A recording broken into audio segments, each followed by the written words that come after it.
Welcome to Market Like a Hotshot, episode 51. And hey, there's three of us. How did we get three people here? What's this, Mr. Feudo? Who do we have here today? So we have a good friend of ours, Reyad Shah, who's president and CEO of the MetroWest Chamber of Commerce. And you might recognize Reyad from one of our half episodes where he and Reagan, who we'll bring over in a few seconds, kind of took over for us. But we are talking about building community today. Building community like a hotshot. So we still have the theme of Market Like a Hotshot with our titles and our content of our podcast. We're really excited. This is epic today. Yeah. You're our first guest. So someday when we're on like episode 1000, we can look back at 51 and say Reyad Shah was here. But before we get started, we have to say congratulations. Come over here, Reagan. It's Reagan. I'm going to slide over just a little bit. Here's Reagan, one of our producers, our chief producer, who's graduating from Framingham State on Saturday. Yeah, business management. Bachelor's degree. So she's right at the edge there. So definitely congratulations Thank to you you. And Framingham State's right up the street here. We're actually on the campus technically here in Framingham. Yeah, big month, right? May is a huge month for a lot of graduations and all of that cool stuff. And a lot of community building. We'll talk a little bit about some logistical stuff towards the end, but let's get it started, Mr. Feudo. Yeah, so again, this is our first guest, first time we're doing this, and we're thankful that Reyad is a good sport on doing this with us. But Reyad, obviously I've known you for a while, but the hotshots out there may not have had a chance to meet you or know much about you. Can you share the journey that you went on that brought you to your current role as president and CEO of the MetroWest Chamber? Yeah, no, thanks for having me, Jeff and James. Really happy to be here. And yeah, a little bit about my journey into my position now here at the MetroWest Chamber of Commerce. I think we'll go back to 2012, possibly. Yeah, 2012. I was interning, I did my student teaching. I was a student at Mass Bay Community College, and I did my student teaching, what is now Blocks Preschool, up at the old Juniper Hill building, but they were still located at the King building when I was doing my student teaching. Mm-hmm. And that's where I really fell in love with working with students and families and education. And from there, I started working for middle schools and the high school and overseeing the after-school program, and it really got me, understanding community and the resources and the impact that I had on the community, not just inside the school walls, but outside of the school walls too. And so, building upon that, I then went to and started working at Downtown Framingham Inc., and I was the executive director there for 2 years. And through there, we were able to build community in the downtown area in the business district of Framingham, right in front of City Hall, working with the small business owners, the community at large, to put on events to drive traffic to downtown, bring some light and attention down there, let people know where there's parking, because there is lots of parking down there. So it was surprising to hear that originally. But again, understanding what community means is not just the day-to-day, but it's the larger scale impact. And so now here at the MetroWest Chamber of Commerce, looking at, not just Framingham, but the MetroWest community at large, right? I am a resident. I grew up here. I went to school in the area. So over my 36 years of existence, I've been able to experience the Metro West for what it all has to offer, from a professional, from a consumer, as a resident, and a resource sharer. So I think that's really exciting now to be at the Metro West Chamber of Commerce and kind of bring that back full circle. I know, it's amazing, and I'm glad I've got to see you as part of that journey. I remember we had met before, but we officially met when you were part of Downtown Framingham Inc., so... Downtown is thriving too. Yeah. Thanks to you. Great businesses down there, a lot of great diversity, a couple of good coffee places that I like, a couple of sushi. I'm not a big sushi guy, but I like the sushi place. Yeah, there's a good variety, and I wouldn't say, not thanks to me of the businesses being there, but I think, thanks to me for bringing the attention to those businesses, right? So now that right? you know that there's coffee shops and sushi and live music and storefronts for clothing and shoes and services and insurance and dental and all the things. Yeah, got to get my teeth cleaned. But getting back into community. So what, as you built the community here in the Metro West and in Framingham, greater Framingham area, right, the heart of the Metro West, what's some core ingredients that you like when you were building that strong community, how did you go about doing that? Yeah, it's a great question, and I think listening is first and foremost when I think about that, especially at the Chamber's perspective. We have over 400 members at the MetroWest Chamber of Commerce and continuing to grow day in and out. And all of our members are different. All of their member needs are different. At the career paths they're at are different. Where they are in revenue and growth and scale are all different. So being here at the Chamber, it's really important to listen first to understand where we can help grow the community together, because one member's issue could be 20 members' issues. And we may have just not heard that as of yet, or they may have not been able to dispel that as concretely as somebody else did. But us being able to listen, I think, is important. Very good, very good. I like that. That's why we have 2 ears and 1 mouth. James and I always talk about that all the time. Like a little tip, especially if you want to, you always have to be in learning mode all the time, and that's why you should be listening to people, especially people smarter than you, which there's quite a few. Smarter than me, not you, but You smarter than me too.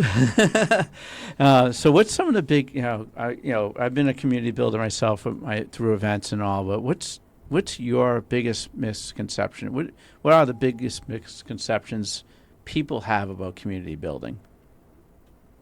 I think part of it is the transparency and the nuances that go into it, and not being able to divulge all that information sometimes as to hey, why we didn't do something at a community event or why we had to cancel a community event, and being able to have that transparency and the nuances.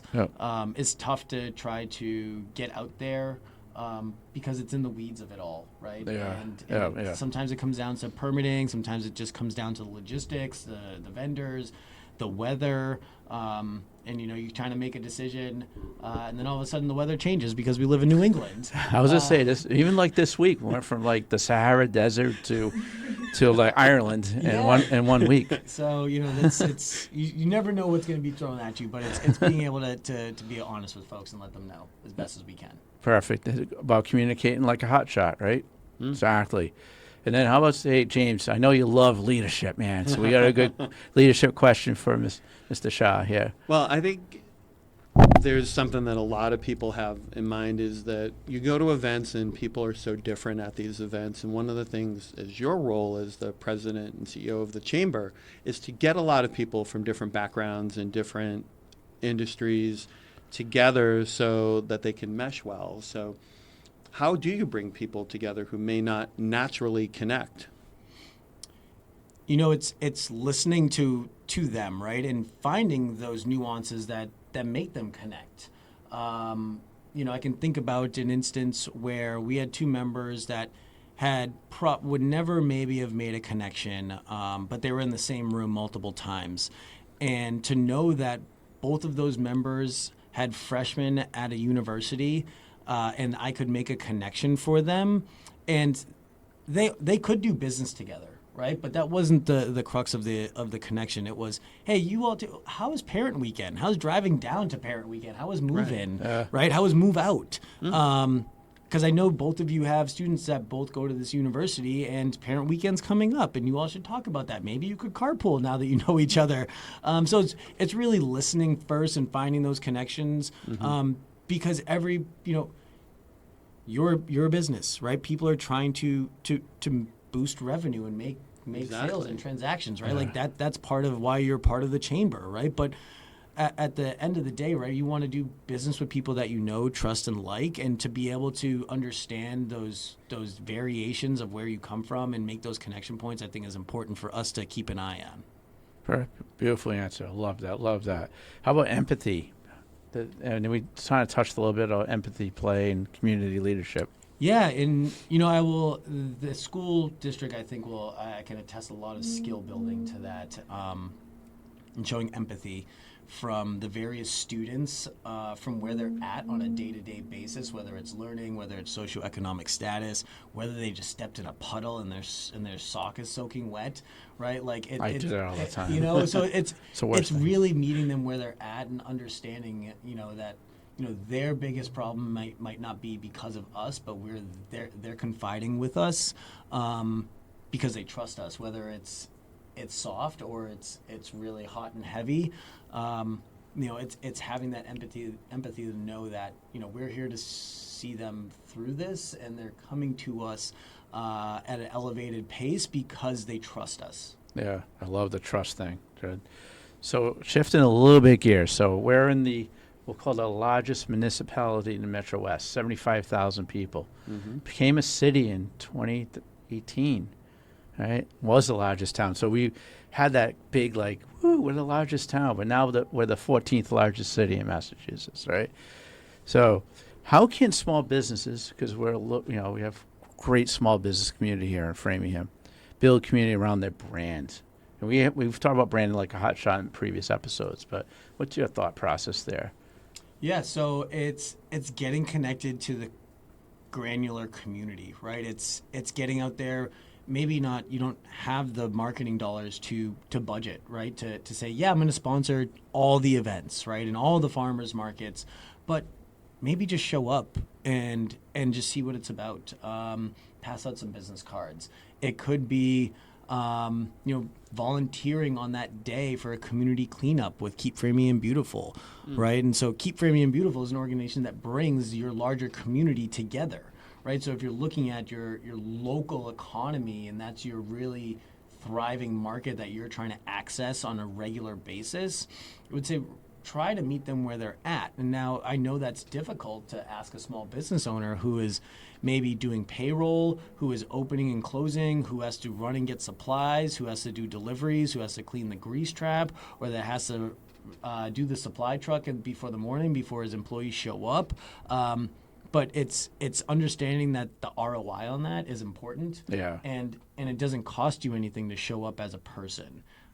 It costs you a little bit of time, but I think the dollars spent, right, and being able to unpack that to say how much are you spending on Google Ads or Facebook and targeting, a 5-mile circumference around your business of a brick and mortar, and not saying that doesn't work and you shouldn't do that, but think about, okay, $50 of your time for an hour trade-off to go to a community event where you're going to meet maybe 30 to 50 new people that are local to your brand and to your business of where it's located. Like, I would say that's something to definitely take a look at. And if you don't know how to, reach out to us at the Chamber, and we'd love to connect you and show you how. Yeah. I know we'd say this again, but how do they reach out to you at the Chamber? Yeah, so they can reach out to us. We are here located at 860 Worcester Road. You can come on by, stop in the office. We are located at the 300th floor. So the 300th floor, the third level. Our office, tall We're on the 300th floor. Our office suite number is 301 on the third floor. Send myself, Reyad, at MetroWest.org, an email. You can include Louisa at MetroWest.org, an email as well. You can go to our website and hit the Contact Us Now button as well to find out more information. Awesome stuff. So I'll leave it to Mr. Fear to ask about events. Well, you mentioned a lot of community involvement and community activity, and a lot of those things are events. So in your opinion, what makes a good community event? It's a great question. And I think it depends on the event, right? Is like this morning, I was at Spark Kindness Anti-Bullying Coalition Forum. Wow, that's awesome. It is a free event for the community, right? And so what goes into that? It's bringing in the right speakers that can speak to the audience. It's, food is always great. If you can bring some food and nourishment to the table as well. And then making sure you're filling the room as best as you can, or the space, with like-minded people, and getting it out there so that people can communicate, they can network, and create lasting relationships, again, around the topic of this anti-bullying coalition that went on this morning at Spark Kindness. So, but at a larger standpoint, when you're thinking of, hey, how do we go and build a FIFA watch party that we're putting on? So we've recently got the okay from FIFA and Fox Media to host a regional fan zone with the MetroWest Visitors Bureau, the Marlborough Regional Chamber of Commerce, the Marlborough Economic Development Corporation, and the Franklin Cultural District. And so what does that mean for a community event at that large scale? it's activation for kids. It's vendors for adults so that the small businesses that are there can access the potential clients and consumers of their products and services. It's getting the watch screen so that we can show the games. It's having food because food brings people together, and making sure there's a variety of food because we know there's going to be a variety of consumers at the event because we are showing multiple games from varying countries. So we want to be able to provide as best as we can in our community, provide varying options for people to access as well. And that's coming up fast. Is it June 11th? June 11th, Is the 12th, first. and 13th is the first one, and the 24th and 25th in Franklin. You can visit the MetroWest.org, the MetroWest Visitors Bureau, the Marlborough Regional Chamber of Commerce, the Marlborough Regional Economic Development Corporation. Write all that down, and James. the Franklin Cultural Council to find out more information. Follow us on social media as well. There's going to be a lot of stuff for me to put in the notes. I know. We don't have to write the big script here. So, and what have you learned? I mean, the Chamber's had some really, really cool events past couple of years. What have you learned? You know, I know we talk a lot about community building now, but the core events that bring the community together. Yeah, it's resources, right? Small in our community at the Chamber, we are comprised of nonprofits, micropreneurs, small business owners, medium, large, and corporate-sized businesses. So it's finding the resources that speak to the different audiences that we do have within the Chamber, and resources for look in different forms for different business owners or businesses itself.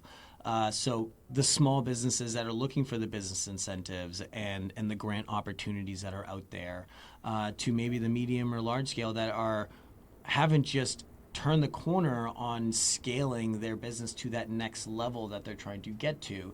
So it's connecting them to the businesses or members that we have that may be able to help them, or finding those incentive programs from state agencies like the Executive Office of Economic Development and others to provide that connection point for our community. To the larger corporations is making sure that their employees know what's available to them, making sure that they know that we're here to help them through any sort of facet of the business or employee outreach, connections, volunteer days, and stuff like that. So I think it goes back to listening.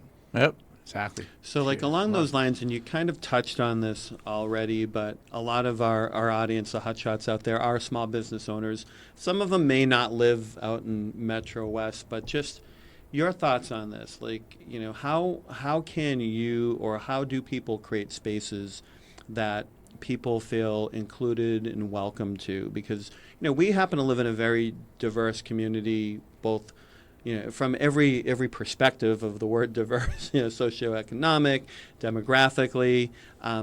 What are some tips that you have for people that can make, you know, these spaces and events more open? Collaboration. We don't have all the businesses and nonprofits in our chamber membership. So when I think about doing larger community events, as I just named 4 other organizations that we're working with to put on a regional fan zone, it starts with collaboration. Because then your audience is going and meeting a new audience. That audience is trusted with the organizers from that business or organization. So they're going to come to a safe space that they know that you as an organizer wouldn't put them in a nefarious situation, right? So now you're capturing 2 different audiences. And so that's where at the Chamber we work with other chambers alike to put on events, right? Because we understand that the collaboration actually grows our community together versus siloed out.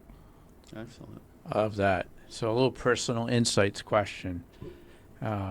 What's some of the biggest lessons you learned about people since you're out there with people all the time?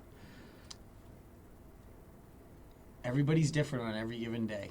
And what you expect maybe to run into might not be what you actually face. Yeah. So I think it's being able to be resilient, empathetic, and inviting, right? Meeting people with a smile goes a long way. And I think it helps, you know, just keep the humanity in the world that, like, we're better together than separate. Perfect. Love the answer. Yeah, and along Team. those lines, you in your role, you get to interact with a lot of different leaders and a lot of different, like both the community level, whether it's the Senate president. I know tonight you and I are going to something with the lieutenant governor will be at. What, with all the leaders that you interact with, whether they be political, business leaders, leaders in a large company, what's one thing that you wish that a lot of leaders in general knew more about community, like what they understood, like what do you wish they understood more about community? I think it's not more that they don't understand the community. I think to where you're speaking of the Senate presidents and the legislators and say your municipal leaders like town administrators Right. and counselors and select board members, it's not that they don't understand it. I think it's making sure they continue to make a conscious effort to carve out the time to do that. We are all busy, and they're busy making important decisions that affect the community at large. And so I'm not taking away from any of that at all. But I think sometimes, and we talked about it actually today at the Anti-Bullying Coalition Forum, is that when you're trying to mediate and be an active bystander or not, the first thing that comes to people's mind is like, do I have the time to do that? Right? Do I have the time in my busy schedule to be intentional with this conversation? I think that needs to just be reminded for folks, because we all get busy, right? Myself included. I know, definitely. Spread yourself too thin. Don't do that. It's not healthy, right? So last question. I know we've asked you a ton of questions today, and you haven't keeled It's over like yet. an interrogation. The interrogation. You're not in like a courtroom here. No. But you've had great experience. So what advice would you give someone that wants to build their own community in their own backyard? You got an awesome community here in the MetroWest, but let's say listeners in Texas today. We have listeners all over the world, right? But we have a great, amazing community here in the MetroWest. What would be some of your advice that you give them to get started? Reach out to people, right? Don't be shy to get outside of your comfort zone, but know that it takes some effort, right? So find the time, right? Make a conscious decision when you want to build community and when you're ready to make that next push, is that it will take some time, right? Nothing's built overnight, and depending on where you are, there might be some time of just making those connections because there isn't that collaboration yet, or folks just don't know each other that well, so they're a little hesitant or not. So you being that mediator and listening and being empathetic and understanding where people are at is going to go farther than just reaching out and trying to do it on your own. So I think that the collaboration is first and foremost. Really key. When somebody's trying to start community or build upon the community they already have going, it's think about where are the collaborations that you're not doing yet. Yep. Right? The ones that you're already doing are great, but where can you add value? So I have a couple things to say, because one big event that goes through Framingham every third Monday, it's a marathon, not a sprint. Community building is a marathon, not a sprint. So you have to always build on it, right? And that's about it. So wow, great. So first guest, here he is, Mr. Reyad Shah. It's awesome to have you here, my neighbor.